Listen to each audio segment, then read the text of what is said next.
কি লোভ লাগছে তো তো চলো বানানো যাক। নমস্কার বন্ধুরা, আপনারা সবাই কেমন আছেন? আশা করি ভালো আছেন। তো চলো আজকের রেসিপি আপনাদের সঙ্গে শেয়ার করা যাক। বাঙালিদের অত্যন্ত প্রিয় এবং খুব সুস্বাদু একটি রান্না, মোচা আর চিংড়ি গরম ভাতের সাথে এই মোচা ঘন্ট বা মোচা ভাজা খেতে জাস্ট অসাধারণ লাগে। খুব সহজ পদ্ধতিতে কিভাবে পারফেক্ট মোচা চিংড়ি রান্না করবে তার পুরো ভিডিওটা দেখে নাও। আর ভিডিওটা যদি ভালো লাগে তাহলে লাইক, কমেন্ট অ্যান্ড শেয়ার করে দিও। তো চলো শুরু করা যাক। প্রথমে আমি মোচাগুলো ছাড়িয়ে আর বেছে নিয়েছি, এখন চিংড়ি মাছগুলো ছাড়িয়ে বেছে নিয়েছি। তো চলো মোচাটা ভালো করে ধুয়ে নিই চটকে চটকে। তারপরে ধোয়া হয়ে গেছে, তারপরে ভালো জল দিয়ে গ্যাসে আমি সিদ্ধ করতে বসিয়ে দেব। তো দেখো গ্যাসে সিদ্ধ করতে বসিয়ে দিয়েছি, হলুদ তারপরে লবণ দিয়ে একটা চামচ দিয়ে না সেটাকে একটু গুলিয়ে নেব যাতে ভালো করে মিক্সটা হয়ে যায়। তো দেখো 5 মিনিট পর এসে দেখি কি যে মোচা সিদ্ধ হয়ে গেছে। তো একটা মিক্সিং বোল নেব, তাতে দিয়ে দেব হচ্ছে কাঁচা লঙ্কা, রসুন, আদা দিয়ে একটা পেস্ট করে নেব। তো দেখো এখন মিক্সিং বোলের মধ্যে আমি দিয়ে দিয়েছি সব কিছু। তো চলো পেস্ট করে আনা যাক।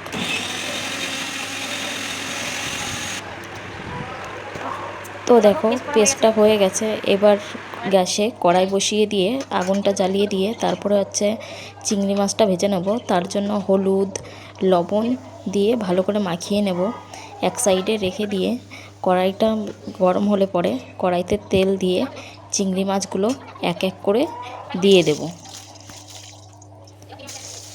তো দেখো চিংড়ি মাছগুলো আমি এক এক করে সবগুলো দিয়ে দিয়েছি। এবার উল্টে পাল্টে নেড়ে চেড়ে সবগুলো ভেজে নেব। তো দেখো ভাজা হয়ে গেছে, এবার আমি সবগুলো এক এক করে তুলে নেব।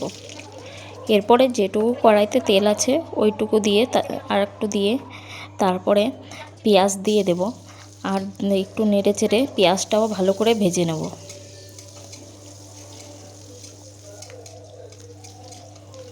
তো দেখো পেঁয়াজটা ভাজা হয়ে গেছে। এবার যে আদা রসুন আর কাঁচা লঙ্কা দিয়ে একটা পেস্ট করেছিলাম সেটা দিয়ে নাড়িয়ে চাড়িয়ে ভালো করে ভেজে নেব।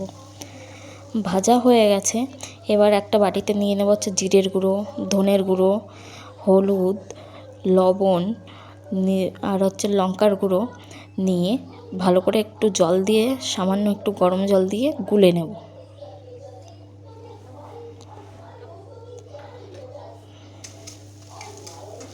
তো দেখো সবগুলো এখন একটু সামান্য জল দিয়ে গুলে নিচ্ছি।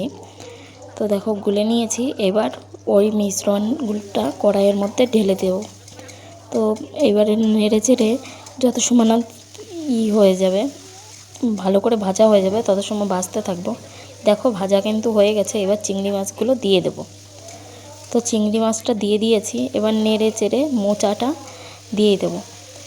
দেখো মোচাটা দিয়ে দিয়েছি, এবার নেড়ে চেড়ে ভালো করে ভেজে নেব। তো মোচাটা ভাজা হয়ে গেছে, 5 মিনিট মতো ঢেকে দেব। 5 মিনিট পর খুলে নিয়ে দেখো মোচাটা কিন্তু আমাদের ভাজা হয়ে গেছে, একটু জল ছেড়ে দিয়েছে। তো আর একটু নেড়ে চেড়ে ভেজে নেব ভালো করে।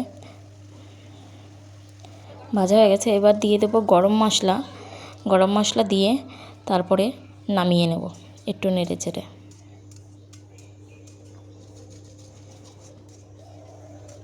দেখো এবার একটা প্লেটে নামিয়ে নেব।